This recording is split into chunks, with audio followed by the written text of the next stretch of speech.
Welcome back. Good Cakes and Bakes, located off Livernois in Detroit, offers scratch-made organic and vegan baked goods. To tell us more about Good Cakes and Bakes is co-owner April Anderson. Thanks a lot for coming in this morning. Thank you for having me on here this morning.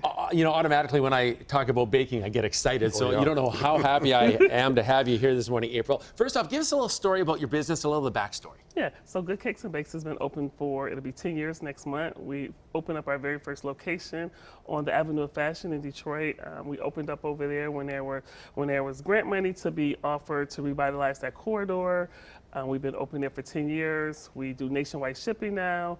And just 2.5 weeks ago, we opened up a second outpost in District Detroit, right there at 22 West Columbia Street. So that's been exciting, yes. Fantastic. Another location. Now, you mentioned grant money. How important was that grant money to get things off the ground? Oh, so that grant money was very important to us because it allowed us to go into a space with very low a low barrier for us to go into that space, to get started and grow our market in that area. So it was detrimental to us to be able to go in there with that grant money, but also along with that grant money came a lot of resources that we normally wouldn't have had access to. So those resources included marketing, that included connecting us with a mentor to help us grow our business. So that grant money as well as the resources that was offered was detrimental for us. Yeah, yes. Mark, I want to get your opinion on that, about the grant money. How important is that for like cities to make those grants available, or for donors like that to help up and coming small businesses? It's very important. Let me explain to you why. The difference between a loan and a grant is very simple.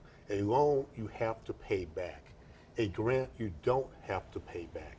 You still have to demonstrate a level of success, how the money's going to be spent, and things like that. So the loan dollars, for example, had started to dry up a little bit over the years. The grant money here in the city has become much more pronounced, much more available. So for businesses like April and other businesses across the city, grants are very important to address that access to capital that we talked about earlier. Now, April, I mean, the grant's one thing, it helps you get going, but there's still a lot of challenges when you open a small business. Talk about some of those challenges and how you overcame them. Yeah, so one of our main challenges when we first opened was getting customers to come to us because we're in the neighborhood. We're not in the downtown area at the time, so to get people to come over there. So we had to do a lot of creative marketing with social media, but that was one of our biggest challenges. And what helped us is that we developed a website where people can order, and then we got a branded delivery truck. So we started offering delivery. This was pre-pandemic, when bakeries wasn't doing stuff like that. So we were like one of the first in the city to be offering, we delivered baked goods to your house. So pre-pandemic, so that helped us grow, but then we focused on offering catering, doing corporate catering. So we got out there, got some corporate accounts. So that helped us to not only grow our revenue, but also to become profitable. Was those small steps that we took to get our customers to come to us. And when they couldn't come to us, we felt like we needed to go to them. So we started offering delivery. And Mark, earlier you mentioned small businesses have to pivot, and Absolutely. It sounds like exactly what Good Cakes and Bakes has done. They've pivoted when they needed to. If you didn't pivot during the pandemic, chances of you being around today, probably not good. And so April's a great example of offering delivery, people offering online services now. It's not just brick and mortar. You've had to pivot during the pandemic. Again, so if you didn't pivot, give serious consideration to doing it almost immediately, because the business model continues to evolve and change. All right, April, let's highlight some of the stuff you bought in today. Tell us about these products. I mean, these are like the solo bite size. Well, bite size for me, I got a big mouth, but I mean, maybe more of a snack for others. But you do big cakes as well. Tell us about it all. So right now, what we have here is our cake jars. These are portable, like cupcakes in a jar, right? It's 2 layers of cake, 2 layers of icing, but it's portable. It's in a reusable plastic container, but that's one of the things that we do that's very popular. It's very popular for like events like being downtown.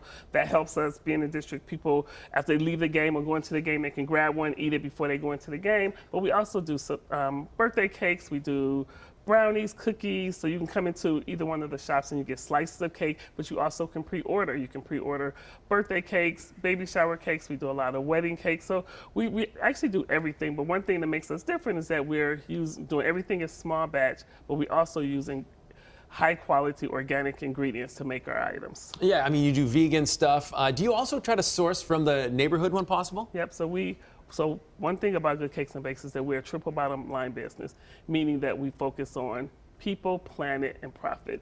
So we're making sure that we are paying a living wage to our employees. We're making sure that we are sourcing within 15 to 20 miles around the city of Detroit for as many of our ingredients as possible, and then we focus on profit. So those are things that kept us viable pre-pandemic and has continued to allow us to grow after the pandemic is those things. So we are making sure that we are sourcing from some of our local small food artisans, like our jams we get from Slow Jams, we're getting our teas from Eli Tea.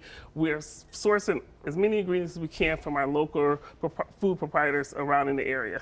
All right, you also just started nationwide shipping, and Mark kind of gave me a little hint here. Don't be so modest. Tell us about some of the people who you've sold cakes to. And we don't count. Yeah. No. I mean, Yes. like here, top line, A-listers, not D. So we have baked and shipped for Oprah Winfrey. Former President Bill Clinton continues to get our baked goods. We have so many celebrities. I don't want to put people's business out but there, the but point these are the is, people who yeah. have not only have we baked for, but also have talked about our baked goods. So I feel comfortable saying those people. We have baked for us. Several celebrities have reached out to us. Recently, we got to bake for Beyonce when she was here for her kids. They're vegan, so we got to give them some vegan jars.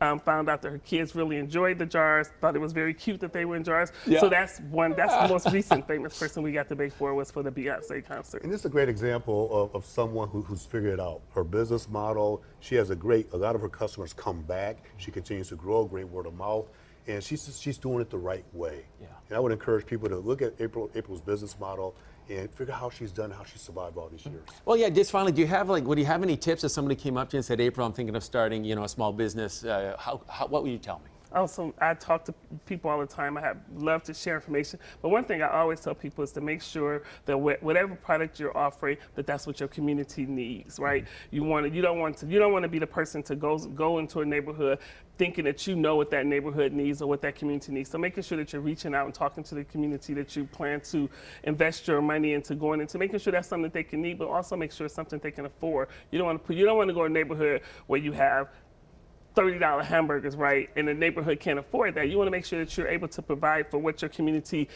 can afford. And that's one of the things that kept us viable pre-pandemic as well as after, is that we made sure that we were always offering something our community needed. And so when the pandemic happened, our community rallied around us to make sure that when we came on the other side of this, that we'll still be there, because pre-pandemic, we were offering something to them that they wanted, and we listened to them and provided a good community space for them. So making sure that whatever product you're offering, making sure that it is something that the community that you intend to be in can utilize as well. Great advice, and you're offering something everybody wants. Hey, look over there for a second. Look over there. Pass me one. Yeah, one for me and one for Mark. There you go. All right. April, thanks a lot for coming in. Really appreciate that. Mark, thanks a lot for coming in as well.